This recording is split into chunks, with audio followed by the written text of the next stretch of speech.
Next, let's have the girl come up and we'll take a look at her heart rate. This one is specifically designed for children. The gap is very small. When measuring, if your hand is too cold, it can't detect it. And if your hand is too thin, it can't measure accurately.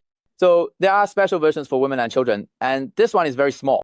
This one is the adult version. You can see the gap here is much larger, while the other one is much smaller. The chair that the female student was sitting on just now, let's give her back her chair because the bed is too soft. Also, when measuring the ischium, you shouldn't let her sit on something too soft. I'll first help you measure your resting heart rate while you're sitting.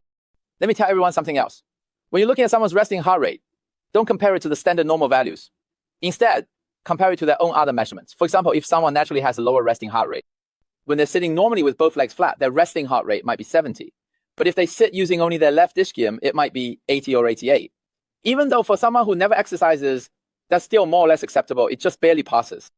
But if his heart rate suddenly increases compared to when he's sitting normally, it means that when he's supporting himself with one ischium, his breathing gets worse, which also indicates there may be an issue with his pelvic floor muscles. So I compare his resting heart rate when he's sitting properly, or sometimes I compare it to his resting heart rate when lying down. For example, if someone sleeps very poorly and their resting heart rate never goes down even when lying down, then they simply can't fall asleep. If your sympathetic nervous system is so overactive, how could you possibly sleep? I've seen cases like this before.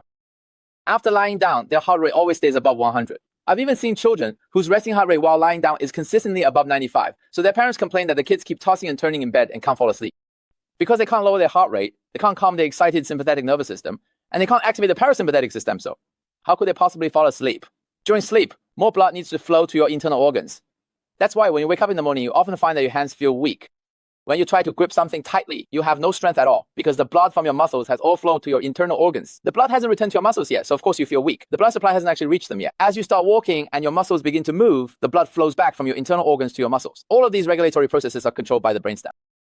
When a child is sleeping, if their brain is too excited, where is most of their blood? It's in the muscles and can't get to the internal organs because their exhalation isn't effective. Their parasympathetic system can't be activated and their vagus nerve can't be stimulated or activated. As a result, the function of their internal organs is suppressed. In other words, the sympathetic nervous system is overly excited. This means that if a child's resting heart rate is too high and their lung capacity is poor, it reflects this issue.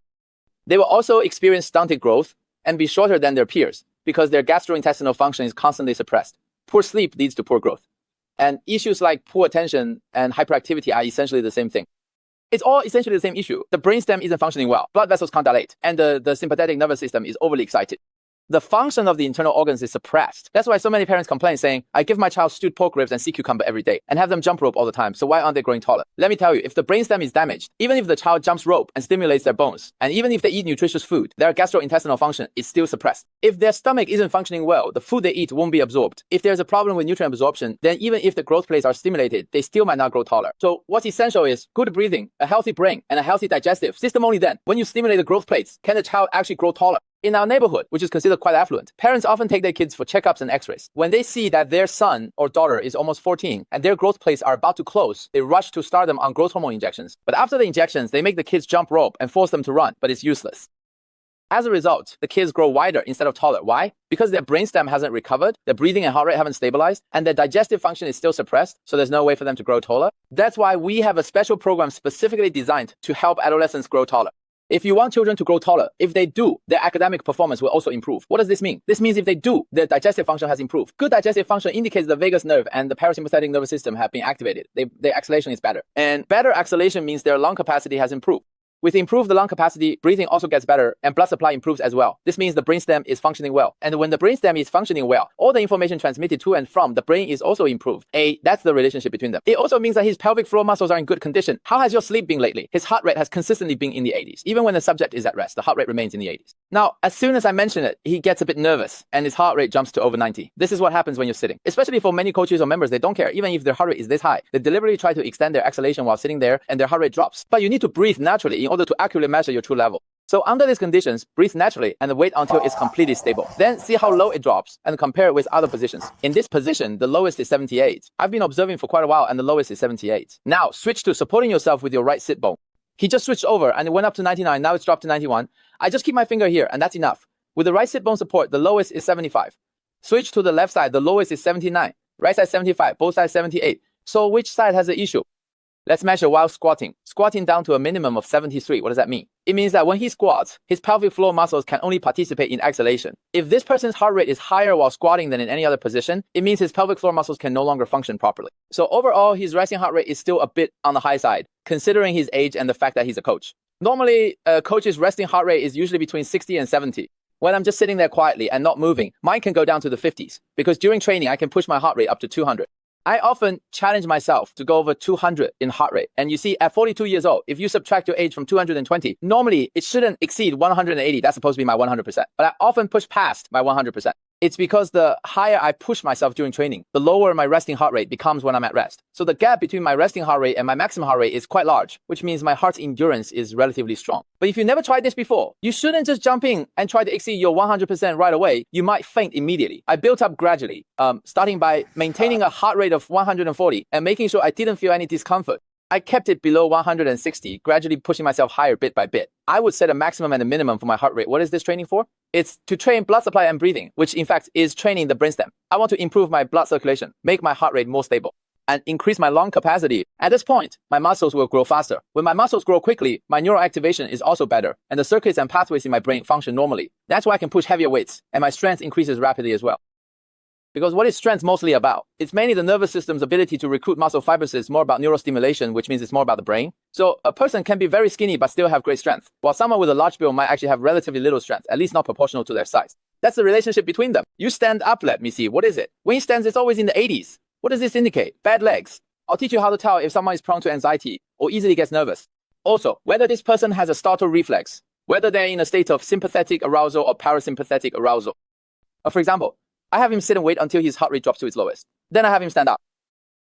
Let's say his lowest heart rate while sitting is 70, but as soon as he stands up, it instantly shoots up to 120. So what does this indicate about him? Isn't he very prone to panic?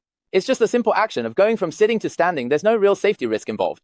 Yeah, your heart rate jumps so quickly. So people like this are the most prone to sympathetic nervous system excitement, the most likely to panic, the most likely to suffer from insomnia, and the most likely to have digestive issues. These are also the people who, if they drink cola at night, are the quickest to throw it up because even before drinking it, they're already worried something might be wrong. They're just too anxious. When this member comes to me, I measure lung capacity and heart rate and can tell if they're anxious. I can also tell which members may complain or withdraw and whose expectations are high due to overactive anxiety and nervous system. If someone stands up and their heart rate goes from 78 to 89, that's an increase of about 10, which is still acceptable. But for people with issues like that guy, who's always juggling two phones, you'll see results like this because clients' problems are getting more and more complicated these days. I've even encountered someone whose resting heart rate was 75, but as soon as he stood up, it instantly shot up to 180. He flew in from Beijing just to take a private lesson with me, and this happened even before we started the class. The first thing he said to me was, "You're my last hope. If you can't help me, I don't want to live anymore." He was putting his entire life on the line with me. So I started talking with him, and his face was completely flushed. He hadn't been able to sleep for days, extremely anxious. I told him, "Don't shake. Look straight ahead. It's over 90 to 4. Why are you shaking? Just look forward." But he couldn't control his sympathetic nervous system. He was so agitated that he just couldn't calm down.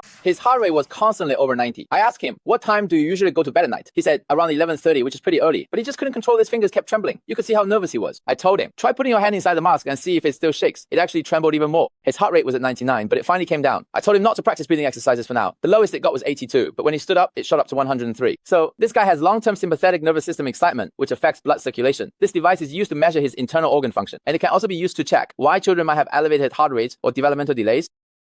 It can measure a person's ability to drink cola at night, assess their brainstem, determine whether a female member is sensitive to colds, or whether a member has a bad temper of this. Can be known by looking at heart rate, lung capacity, and combining with the autonomic balance test, the Thomas test, and Z's method. That's why I say I can practically tell their fortune.